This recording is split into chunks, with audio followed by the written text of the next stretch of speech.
গাইবান্ধার গোবিন্দগঞ্জ উপজেলার মহিমাগঞ্জ ইউনিয়নে বাঙালি নদীতে অনুষ্ঠিত হয়েছে জমজমাট নৌকাবাজ প্রতিযোগিতার প্রথম রাউন্ড।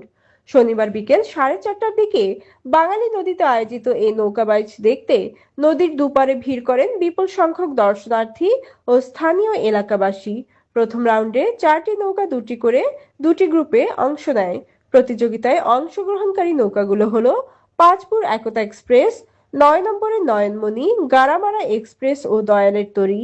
প্রথম রাউন্ডের এক প্রতিযোগিতায় পাঁচপুর একতা এক্সপ্রেস ও 9 নম্বরের নয়নমণি সমান অবস্থানে থেকে ড্র করে। অপর প্রতিযোগিতায় গাড়ামারা এক্সপ্রেস বিজয়ী হয়।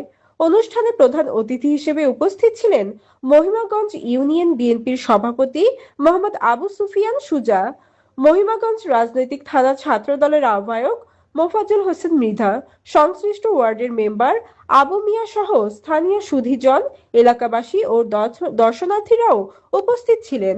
আয়োজক কমিটি জানিয়েছে, ধারাবাহিকভাবে বাছাই পর্ব শেষে বিজয়ী নৌকাগুলোকে নিয়ে অনুষ্ঠিত হবে বহুল প্রতীক্ষিত ফাইনাল নৌকা বাইচ।